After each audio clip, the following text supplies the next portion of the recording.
परमात्मा ए शक्ति आमठारे देइछन्ति संसारर रक्षा पाई सर्जना पाई नुहे कि आको क्षय करी आमे अभ्यासर वर्षवर्ती होई निज जीवन को आमे बर्बाद करदेबा। समस्त को मोर नमस्कार।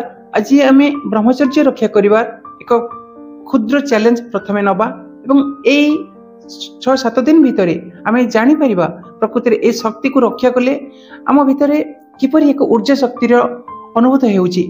आम भितरे मानसिक स्तर रे शारीरिक स्तर रे बहुत परिवर्तन अनुभव हेउची। आमे छाए अनुभव करि परिबा। हमर मन शरीर केते फ्री लागुची, शरीर दुर्बलता केते कम लागुची, मन आग अपेक्षा केते फुर्ती लागुची। आमे एठी जानि रखिबा दरकार जदि सप्ताहक भितरे हमको एते आराम लागुची, मुक्त लागुची, मन हल्का लागुची तो एई अभ्यास रे जे एई अभ्यास रे पड़ी जाइची से केमिति जीवन सब किछि हराई तार जीवन दुर्विषह हो जाइची।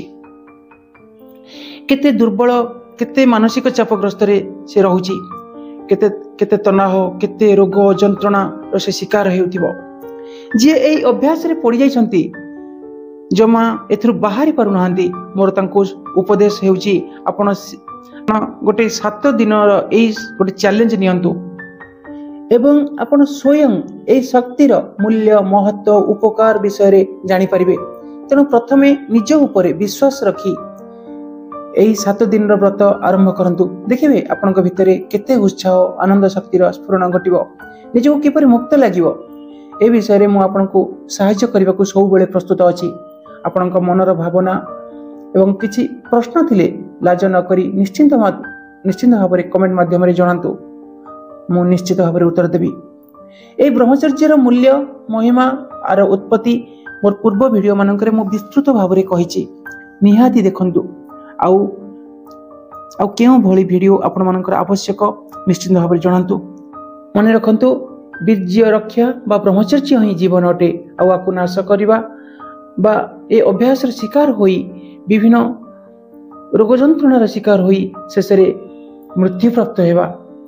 तेणु बेल थाउ थाउ ए शक्तिर मूल्य महत्व को बुझी ब्रह्मचर्य व्रत अपनांतु।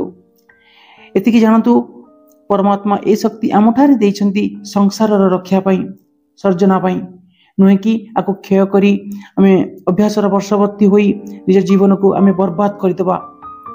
प्रकृति रे ए शक्ति को धारण कले जेपरि शतसिंहर बल आमठारे देखा दिए, किंतु जेतेबेले आमे आको क्षय करू सब दुर्बलता माड़ी बसी जेमती गोटे माई कुत्ती भली आमे मुह लुचाई निजको व्यवहार करू। काहारी आखि को आखि मिसाई आमे चाहि पारुना। संसार जाकर लाज शर्म आम पाखक चली आसे।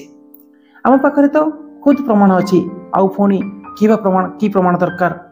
तेणु ए शक्ति को सर्वदा धारण करने को चेष्टा करबा उचित, कारण ये हेउची आमर तेज बल प्राणशक्ति जीवनर महान ओजस शक्ति। एथिरे जीवनर सारतत्व रुचि रही। ए शक्ति को धारण करने को हेले हमको केते गुड़िए दिग प्रति ध्यान देबा को हेबो, जेपरिक पवित्रता आउ निजर खाद्यपेय निजर जीवनचर्या ए सब दिग प्रति ध्यान देले ही आमे ए ब्रह्मचर्य भली महान व्रत आरंभ करी निज जीवन को सुधारी परिबा एवं महान शक्तिर अधिकारी होई परिबा। आगु को आमे विस्तार सह ए विषय रे कथा हबा। ठीक अछि, आपन को ए छोटो वीडियोटी केमती लागिला निश्चित कमेंट माध्यम रे जणांतु। आज पई रहुची, पुणी देखाबो एक नुवा वीडियो रे। जय जगन्नाथ, वंदे उत्कल जननी।